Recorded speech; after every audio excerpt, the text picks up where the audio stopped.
दोस्तों, ट्रेडिंग और इन्वेस्टिंग आप दोनों से ही बहुत सारे पैसे कमा सकते हो, लेकिन इन दोनों में से अच्छा कौन है और ये दोनों होता क्या है, इसे आप ऐसे समझ सकते हो कि ट्रेडिंग और इन्वेस्टिंग दोनों ही शेयर मार्केट से पैसा बनाने के अलग अलग रास्ते हैं। अब ट्रेडिंग में क्या होता है कि आपको थोड़ी दूर चलने पर ही प्रॉफिट मिल जाता है, लेकिन इन्वेस्टिंग का रास्ता बहुत लंबा होता है। इसमें आपको प्रॉफिट बहुत समय बाद मिलता है और इन दोनों के बीच का जो मेन डिफरेंस है वो है टाइम। क्योंकि ट्रेडिंग में बहुत कम समय में आप प्रॉफिट बना सकते हो। आप एक महीने में, एक हफ्ते में, एक दिन में, यहाँ तक कि कुछ मिनटों में बहुत सारा प्रॉफिट कमा सकते हो। लेकिन इन्वेस्टिंग में कुछ महीनों में, कुछ सालों में, 5 साल, 10 साल, 20 साल, उससे भी ज्यादा लग सकते हैं प्रॉफिट कमाने में। अब आप यहाँ पे सोच रहे होंगे कि यार अगर कम समय में हमें पैसा मिल सकता है तो हम लंबे समय का इंतजार क्यों करें। तो देखो, यहीं पे मेन बात आती है ट्रेडिंग और इन्वेस्टिंग को समझने की, क्योंकि ये बहुत इंपॉर्टेंट चीज है और ये बहुत क्लियर हो जाना चाहिए आपको इन्वेस्टमेंट शुरू करने से पहले। यहाँ पे मैं आपको बता दूं कि एक आदमी एक समय पे एक ट्रेडर भी हो सकता है और इन्वेस्टर भी हो सकता है, यानी कि एक आदमी ये दोनों काम कर सकता है, लेकिन उसे ट्रेडिंग और इन्वेस्टमेंट के बीच का डिफरेंस जरूर पता होना चाहिए। तो इस वीडियो में हम ट्रेडिंग और इन्वेस्टिंग को तो समझेंगे ही, इसके अलावा हम इन दोनों के बीच के जो मेजर डिफरेंसेस है उनके बारे में भी डिस्कस करेंगे और सबसे आखिरी में मैं आपको ये भी बताऊंगा कि आपको ट्रेडिंग करनी चाहिए या इन्वेस्टिंग करनी चाहिए। अब देखो, सबसे पहले समझते हैं ट्रेडिंग और इन्वेस्टिंग के कॉन्सेप्ट को। इसे समझाने के लिए मैं आपको एक एग्जांपल देता हूँ। मान लो बाबूराव नाम का एक आदमी अपनी मोबाइल की दुकान खोलता है। उसकी दुकान बहुत बढ़िया चल रही थी। वो मार्केट से सस्ते दाम से मोबाइल लाता और अपनी दुकान पे बेचकर प्रॉफिट कमाता। उसका काम बढ़िया चल रहा था, लेकिन जब भी कुछ समय बाद उसकी दुकान के सामने एक और दुकान खुल जाती है तोतला सेठ की, और वो वही मोबाइल बाबूराव की दुकान से भी सस्ते दाम पर बेचने लग जाते हैं। मतलब कि बाबूराव जो फोन 10,000 में बेचते थे, वही फोन तोतला सेठ 9,000 में बेचने लगा। अब क्योंकि तोतला सेठ की दुकान पर मोबाइल सस्ते मिल रहे हैं, तो लोग बाबूराव की दुकान पर क्यों खरीदेंगे। अब क्योंकि भैया बाबूराव के पास कस्टमर तो आ नहीं रहे थे, इसलिए वो बस दिन भर टीवी पे न्यूज ही देखता रहता। सारे ग्राहक तोतला सेठ के पास जाने लगे थे। जब भी वो टीवी में न्यूज देखता है कि जिस ब्रांड का मोबाइल वो लोग बेचते हैं, वो मोबाइल चिप की शॉर्टेज की वजह से बनना बंद हो गए हैं। अब यहाँ पर बाबूराव के दिमाग में आइडिया आता है, क्योंकि मोबाइल की डिमांड तो लोगों में बहुत ज्यादा है, लेकिन मैन्युफैक्चरिंग ना होने की वजह से अब उसकी सप्लाई बंद हो जाएगी। अब यहाँ पर देखो, बाबूराव दो काम कर सकता है।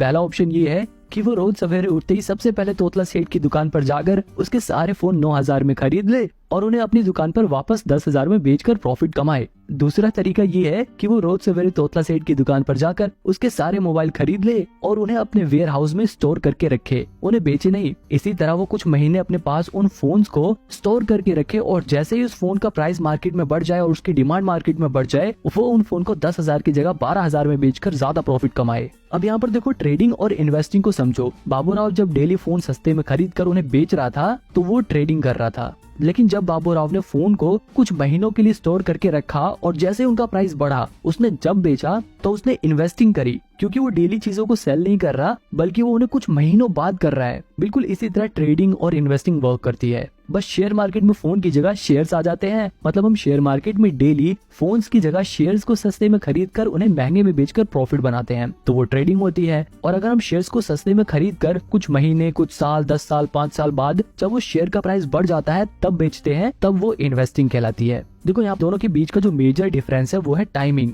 आई होप अब आपको ट्रेडिंग और इन्वेस्टिंग का कॉन्सेप्ट समझ आ गया होगा। अगर नहीं आया तो आपको आगे जरूर आ जाएगा। अब देखो, इन्वेस्टिंग में क्या होता है, लोग अच्छी कंपनियों के शेयर ढूंढते हैं और जैसे ही उन्हें कोई ऐसी कंपनी मिलती है जो फ्यूचर में अच्छा खासा प्रॉफिट जनरेट करेगी, अच्छा परफॉर्म करेगी, वो उस कंपनी के ऊपर फंडामेंटल रिसर्च करते हैं और ये पता लगाते हैं कि क्या ये कंपनी इन्वेस्ट करने लायक है या नहीं, क्या इस कंपनी में अगर हम पैसे लगाएंगे तो बढ़ेंगे या नहीं बढ़ेंगे। अगर उन्हें उनके इन सवालों के जवाब मिल जाते हैं तो वो उस कंपनी में अपना पैसा लगा देते हैं और वो कंपनियां इन इन्वेस्टर्स के पैसों को लेकर अपने नए प्रोडक्ट लॉन्च करती हैं, अपने बिजनेस को और बड़ा करती हैं, नए एम्प्लॉइज को हायर करती हैं ताकि उनकी प्रोडक्शन बढ़ सके, ताकि वो लोग ज्यादा प्रोडक्ट्स को बना सके और ज्यादा चीजें बेचकर ज्यादा मुनाफा कमा सके। और जब उनको ज्यादा मुनाफा होता है तो वो अपने इन्वेस्टर को खुश करने के लिए उस मुनाफे में से थोड़ा थोड़ा हिस्सा दे देते हैं। इस छोटे छोटे हिस्से को ही डिविडेंड बोलते हैं, क्योंकि देखो, इन्वेस्टर जो होता है वो लॉन्ग टर्म के लिए इन्वेस्ट करता है, तो उसे आखिरी में जो रिवॉर्ड मिलता है वो तो मिलता ही है, लेकिन कंपनियां बीच बीच में थोड़ा थोड़ा डिविडेंड देकर, थोड़ा थोड़ा प्रॉफिट का हिस्सा देकर अपने इन्वेस्टर को खुश करती रहती हैं।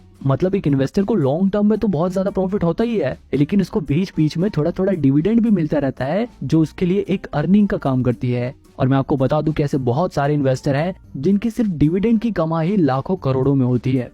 वहीं दूसरी तरफ जो ट्रेडिंग होती है, उसमें जो ट्रेडर होते हैं उन्हें इस बात से कोई भी फर्क नहीं पड़ता कि कंपनी क्या काम करती है, कंपनी प्रॉफिट कमाती है या नहीं कमाती, कंपनी का मैनेजमेंट कैसा है। वो फंडामेंटल एनालिसिस पर ध्यान नहीं देते। एक ट्रेडर सबसे ज्यादा ध्यान देता है टेक्निकल एनालिसिस पे। वो चार्ट एनालिसिस पे ध्यान देता है, वो शेयर्स के प्राइस को ट्रैक करता है कि शेयर का प्राइस कब घट रहा है कब बढ़ रहा है, वो उसमें अपॉर्चुनिटीज ढूंढता है। मतलब एक ट्रेडर का काम ऐसा होता है कि वो रोज सवेरे उठते ही सबसे पहले मार्केट खुलते ही किसी भी एक कंपनी का शेयर उठा देगा और उसके प्राइस की मूवमेंट को ट्रैक करेगा। अगर उस ट्रेडर को टेक्निकल और चार्ट एनालिसिस करने के बाद ये लगता है कि शेयर का प्राइस बढ़ेगा तो वो उसे कम रेट पर खरीद लेगा और जैसे उस शेयर का प्राइस बढ़ेगा उसे बेचकर प्रॉफिट कमा लेगा। जबकि इन्वेस्टमेंट में क्या था, जो इन्वेस्टर था वो शेयर को सस्ते में खरीद कर उसे कई साल बाद बेचता है जब उसका प्राइस बढ़ जाता है। अब आपको ये समझ आ गया होगा कि एक ट्रेडर कैसे काम करता है और एक इन्वेस्टर काम कैसे करता है। अब देखो इनके बारे में मैं और डिटेल में नहीं जाऊंगा वरना वीडियो बहुत बड़ी हो जाएगी। अब सीधे हम डायरेक्ट इनके डिफरेंस के बीच में आते हैं, इन दोनों के बीच के अंतर के बारे में बात करते हैं। सबसे पहला डिफरेंस तो टाइम का ही था। ट्रेडिंग कम समय का प्रोसेस है और इन्वेस्टिंग लंबे समय का गेम है। इसके अलावा अगर रिस्क के हिसाब से देखा जाए तो ट्रेडिंग में बहुत ज्यादा रिस्क होता है जबकि इन्वेस्टिंग में रिस्क बहुत ही कम होता है।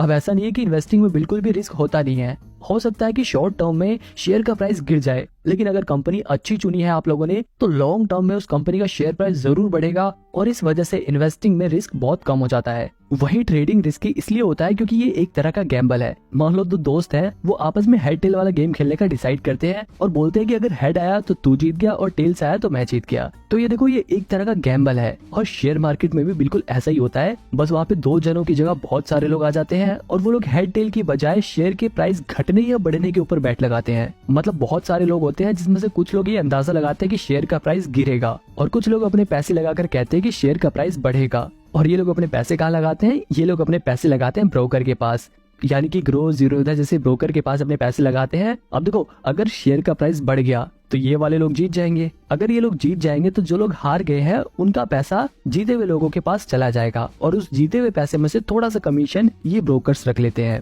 और इतना ही नहीं, इस जीते हुए हिस्से में से सरकार भी टैक्स के नाम पर अपना हिस्सा इनसे ले लेती है। अब यहाँ पर ये देखो कि जो ब्रोकर है और ये जो गवर्नमेंट है इनको तो हमेशा कमीशन और टैक्स मिलेगा, चाहे ये लोग जीते चाहे ये लोग जीते। लेकिन लॉन्ग टर्म में नुकसान किसका होता है, सिर्फ ट्रेडर्स का। मतलब सिंपल सी बात यह है कि अगर ट्रेडिंग में आपने पैसे बनाए हैं तो वहीं दूसरी तरफ किसी ने अपने पैसे गंवाए हैं। कल को जब वो पैसे बनाएगा तो हो सकता है कि आप अपने पैसे गंवाओ, इसीलिए ट्रेडिंग रिस्की रहता है। अब वापस अपने डिफरेंस की ओर चलते हैं। अब देखो एक और चीज है इन्फॉर्मेशन। ज्यादातर लोग ट्रेडिंग करते हुए प्राइस घटेगा या बढ़ेगा इस बात का पता लगाने के लिए टेक्निकल एनालिसिस करते हैं। वहीं अगर बात करें इन्वेस्टिंग की तो यहाँ पर इन्वेस्टर इस बात का पता लगाने के लिए कि कंपनी का शेयर प्राइस फ्यूचर में बढ़ेगा या नहीं बढ़ेगा, कंपनी फ्यूचर में ग्रो करेगी या नहीं करेगी, इसके लिए इस्तेमाल करते हैं फंडामेंटल एनालिसिस का। अब अगर आपको ये फंडामेंटल एनालिसिस सीखना है तो आप मेरी ये वाली वीडियो देख सकते हो, इसमें मैंने डिटेल में फंडामेंटल एनालिसिस को समझाया है। अब देखो एक और चीज है स्ट्रेस। जो ट्रेडिंग वाला बंदा होता है वो हमेशा स्ट्रेस में रहता है। अगर उसको प्रॉफिट हो गया तब तो वो पूरे दिन खुश रहेगा, लेकिन अगर उसको लॉस हो गया तो उसके दिमाग में पूरे दिन वही बात घूमती रहती है। ट्रेडिंग करते वक्त हर पल उसे बहुत टेंशन रहती है। अगर शेयर प्राइस गिर गया तो उसकी सांसें फूलने लगती हैं और जैसे शेयर प्राइस बढ़ने लग गया तो एकदम खुश होने लगता है। तो कहने का मतलब ये है कि ट्रेडिंग में बहुत ज्यादा स्ट्रेस रहता है जबकि इन्वेस्टिंग में स्ट्रेस बिल्कुल नहीं रहता, क्योंकि ये एक लॉन्ग टर्म प्रोसेस है। हो सकता है कुछ समय के लिए आपके शेयर प्राइस गिर जाए, लेकिन अगर आपने कंपनी अच्छी चुनी है तो फिर महीने बाद, एक साल बाद, कुछ साल बाद शेयर प्राइस जरूर बढ़ेगा और फ्यूचर में आपको प्रॉफिट होगा। अब देखो ट्रेडिंग वाला बंदा हरदम शेयर के बारे में देखता रहता है, लेकिन इन्वेस्टिंग वाला बंदा आराम से एक बार इन्वेस्ट कर देगा और फिर कुछ टाइम बाद अपना देखेगा इन्वेस्टमेंट, अच्छा हाँ मेरा शेयर प्राइस जितना बढ़ गया या इतना गिर गया, फिर दोबारा बंद कर लेगा, क्योंकि उसे बेचना नहीं है, उसने लॉन्ग टर्म के लिए इन्वेस्ट कर रखा है। फिर कुछ समय बाद वो दोबारा से खोल के देखेगा कि हाँ भाई अब तो आज मेरे शेयर प्राइस बढ़ गए, वो कम देखेगा और उसको कम टेंशन होगी। लेकिन ट्रेडर को हर पल टेंशन रहती है, प्रॉफिट होने के बाद भी और लॉस होने के बाद तो ऑब्वियसली रहती है। एक और सवाल है कि ट्रेडिंग में ज्यादा पैसे हैं या इन्वेस्टिंग में। अब देखो इस सवाल का जवाब बड़ा ही मुश्किल है, क्योंकि ट्रेडिंग में आप बहुत कम समय में बहुत ज्यादा पैसा कमा सकते हो, लेकिन इन्वेस्टिंग में आप ज्यादा समय में इतना ज्यादा प्रॉफिट कमा सकते हो कि कोई सोच भी नहीं सकता। क्योंकि इन्वेस्टिंग में कंपाउंडिंग अपना असर दिखाती है और पैसा बढ़ते बढ़ते बढ़ते बहुत ज्यादा बढ़ जाता है। वही अगर ट्रेडिंग की बात करें तो ट्रेडिंग में एक प्लस पॉइंट ये है कि आप ट्रेडिंग को कम पैसे में भी कर सकते हो, यानी कि आप कम पैसा लगाकर भी प्रॉफिट जनरेट कर सकते हो। लेकिन अगर इन्वेस्टिंग की बात करें तो सिर्फ आप 1000-2000 लगा के बहुत सारा पैसा कमा नहीं सकते। आप ट्रेडिंग में 1000-2000 लगाकर 5-10 हजार रुपए का मुनाफा कमा सकते हो, लेकिन जैसे कि मैंने बताया था कि रिस्क यहाँ पे ज्यादा होता है। ट्रेडिंग में आपके ये भी चांसेस है कि आप अपने 1000-2000 रुपए गवा दो, लेकिन इन्वेस्टिंग में आपके 1000-2000 रुपए कुछ कम हो सकते हैं। अगर आपने बिल्कुल ही खराब कंपनी चुन ली तो हो सकता है कि आपके पैसे कुछ कम हो जाए, लेकिन पूरे कभी खत्म नहीं होंगे। बहुत ज्यादा गिरने लग गए तो आप उसे बेच सकते हो। तो मतलब ट्रेडिंग बहुत ज्यादा रिस्की है, लेकिन आप ट्रेडिंग में कम पैसे से भी ज्यादा पैसा कमा सकते हो।